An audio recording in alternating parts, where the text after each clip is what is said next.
Meus amigos, sejam todos muito bem-vindos a mais um vídeo aqui do canal Poesia Online, onde nós poetamos pela internet. E hoje eu trago para vocês mais um vídeo de teoria do verso, que é um tema que eu particularmente gosto muito, não vejo muito sobre esse conteúdo aqui no YouTube. Então já aproveita e deixa o seu like aqui, porque hoje eu vou falar sobre um conceito, um processo de acomodação. Você que já acompanha o canal, você sabe o que é isso, que se chama sinalefa. Bom, caso você caiu de paraquedas no canal, não sabe o que é um processo de acomodação, eu vou te explicar rapidinho. É um processo, uma estratégia, uma característica, ou o que você queira chamar, que o poeta usa para acomodar um verso que não tem a estrutura silábica que ele deseja e acomodar esse verso na estrutura silábica que ele deseja. Então, por exemplo, se eu estou escrevendo um poema em redondilha maior, eu preciso que todos os versos tenham 7 sílabas. Então eu vou usar processos de acomodação para acomodar esses versos todos em 7 sílabas. E o processo que é talvez o mais comum é esse que eu vou falar hoje, que é a sinalefa.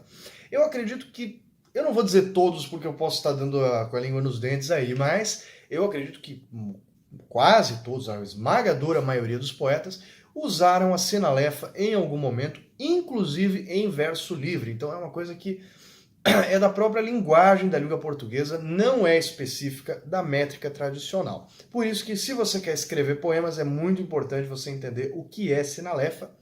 Caso contrário, os seus poemas talvez não fiquem tão bons, ou talvez fiquem também, quem sou eu para dizer. Bom, eu já falei indiretamente aqui sobre sinalefa, lá no primeiro vídeo que eu fiz do canal sobre como contar as sílabas poéticas, em que eu falei que em certos momentos a gente juntava uma frase na outra para se aproximar mais da fala. Isso é a sinalefa. E hoje eu vou falar um pouco mais detalhadamente sobre como funciona esse processo, inclusive com alguns exemplos de poetas clássicos da literatura lusófona. Beleza? Então, a sinalefa vem do grego sinaloife, que eu acho que é assim que pronuncia. Eu não falo grego, estou confiando na opinião de pessoas que entendem disso mais do que eu. E essa palavra em grego significa supostamente mistura ou fusão.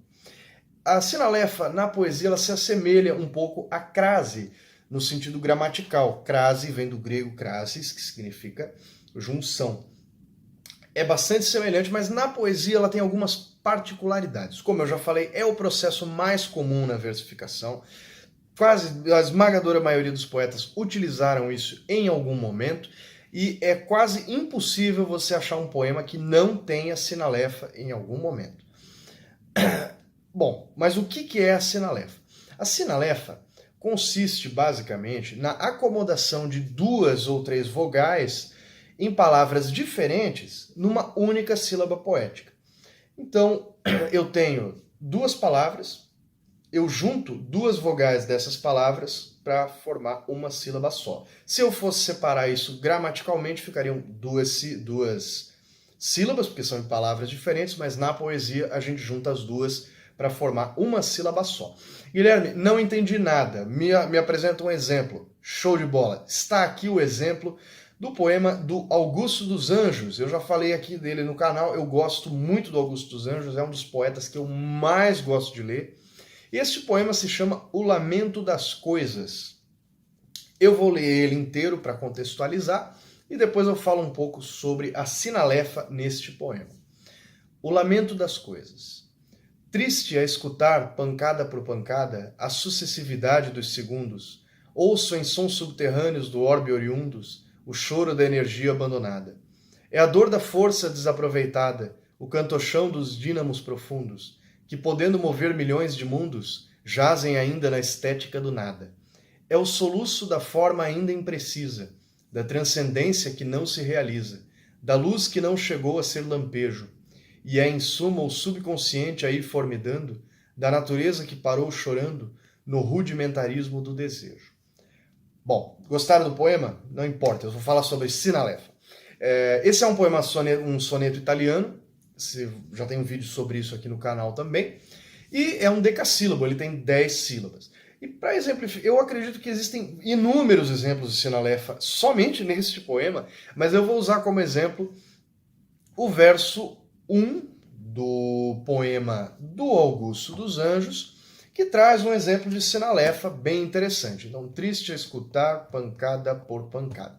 Aqui vocês percebem a divisão poética desse verso está aqui na tela. E, como vocês podem perceber, ele junta a vogal E da palavra triste, que na fala fica meio I, né, principalmente na fala brasileira, com o A, triste escutar, triste escutar. Ele junta o E, o A e o E da o escutar. Ele junta 3 vogais em uma sílaba só. E funciona. Conta de novo, ó. Triste é escutar pancada por pancada. Fica no decassílabo, muito interessante, porque se ele falasse cada vogal separadinha, não ficaria decassílabo, ficaria mais sílabas e não caberia no verso. Isso é interessante, eu acho particularmente, porque isso acontece inclusive na própria fala corriqueira do português corrente. Então não é uma coisa específica da poesia, é uma coisa da própria declamação, da própria rítmica da língua portuguesa, que se usa também em poesia. Eu trouxe aqui um segundo exemplo, que é do Alberto de Oliveira. É Alberto, gente? É Alberto. Só vou conferir aqui se eu não estou falando besteira. Alberto de Oliveira, o nosso querido parnasiano. E ele trouxe aqui um poema chamado Nuvens, que também é um soneto italiano e também é decassílabo. Eu vou ler rapidinho aqui o poema para vocês e depois eu falo sobre a sinalefa neste poema. Nuvens. Há uma nuvem no céu que é minha, desce, quando de cá lhe aceno aborrecido, ou quando ao que há por lá voltando o ouvido, viajar entre as estrelas me apetece. Como se for espírito perdido, no espaço ela translúcida aparece, revela-lhe a presença o ar que estremece, e um rumor leve só por mim sentido. Chega, arrebata-me, um momento apenas, e eis como um pó que se sacode fora. Vão-me ficando atrás, caindo as penas, penas que se levantam depois quando torno a terra e a agravar-me estão agora, a saudade do céu que andei viajando. Bacana esse poema, eu gosto muito dos parnasianos. Novamente, no verso 1 existe um exemplo de sinalefa. Na verdade, existem 2 exemplos de sinalefa, que é logo nas 2 primeiras palavras, há uma nuvem. Ele junta o A da palavra adia, do verbo haver, com o U da palavra uma. E também ele junta o que, com o que, o E da palavra que, com o E, do verbo ser. Mais para o final do verso ele junta também para ficar decassílabo, da mesma forma que fez o Augusto dos Anjos. E nesse verso em específico, ó, presta atenção, nesse verso em específico do Alberto de Oliveira, ele traz um processo também chamado enjambement, que é esse desce no final com a vírgula que ele continua no verso anterior. Se você não sabe o que é isso, você não entendeu, achou muito estranho, não se preocupa. Eu vou fazer um vídeo sobre o enjambement muito em breve, que vai esclarecer todas as suas dúvidas sobre essa questão. Mas para este vídeo, ficamos apenas com a sinalefa. E como eu falei, você pode encontrar exemplos de sinalefa nestes poemas mesmo, ou em outros versos você encontra exemplos de sinalefa. Em praticamente todos os poemas você encontra exemplos disso. Então eu espero que tenha ficado um pouco mais claro. Deixa aí nos comentários se você observa isso em outros poemas, se você já tinha prestado atenção nesse processo. Se você gostou desse vídeo, deixa o seu like, deixa o seu comentário, se inscreve no canal, ativa o sininho, compartilha com seus amigos e fica de olho porque semana que vem tem mais Poetamos Hoje, Poetaremos Amanhã. Um grande abraço, meus amigos, e até a próxima.